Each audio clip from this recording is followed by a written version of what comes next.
Hi guys, how y'all doing? Good, how are you doing? Good, good. So the Predator 30-year franchise, do you recall the first time you were introduced to it? And did that influence your decision to be a part of this film? Go ahead, brother.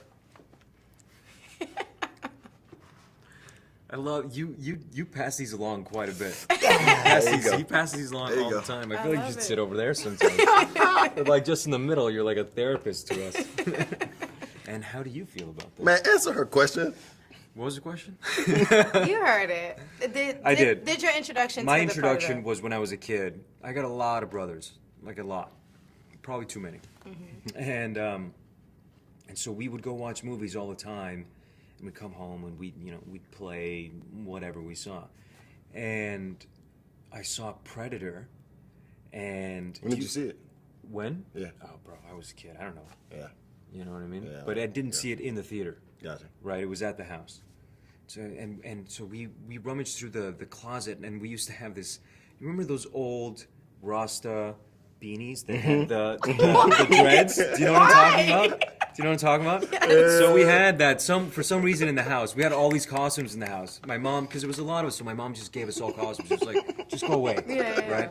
And so we had that on, and then we'd put like this little helmet on over it. So we just had the Predator dreads. Yeah. And then we just kind of run around, and like that person would have to chase the rest of the brothers, and then we'd have to shoot at him and stuff like that. That's cool. That was my first introduction to that. That's cool. Absolutely. You were Trevante? I think when I was about 5 or 6, I saw it. My mom loves scary movies, and she loves like action films. So she introduced me, and I was terrified, and I never saw another scary movie. And then when I had the opportunity to do this with Shane Black, Yeah. it's like, let's get it. Yeah. I'm on board. I'm on Yeah. board. And Great mom, by the way. Aw. She didn't just scare her kid. Love you, You Mama. know what I mean? Like that's not all she did. like yours. Of course, you guys played, your characters are both soldiers. I would imagine that you spoke with veterans to prepare for this Absolutely. role. Can you tell me a little bit about that experience and what you learned from them? We had like about a month of training with special forces, and so we learned a lot of stuff that were in the film, and then we also learned a lot of stuff that was never in the film, was never intended to be the film, but it was for the camaraderie, so that we knew what we were talking about, just so that we knew the kinds of people that we were, right? Yeah.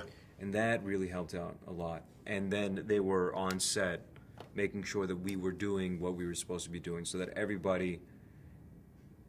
I mean, this is the thing is that we're soldiers, right? And so the last thing that you want to do is have soldiers watch this thing and go, "That's not us. That doesn't represent me in any way," you know. And so because of that, it was really important that we represented these people well, right? Because there's a comedic element. We didn't want to make fun of them in any way. We just wanted to kind of lighten it up a little bit. Absolutely. So will you guys be purchasing any Nikes anytime soon? Absolutely. Closet full of them. Absolutely. Well, thank you so much. Such Thank a you. pleasure. You guys enjoy the rest of the festival.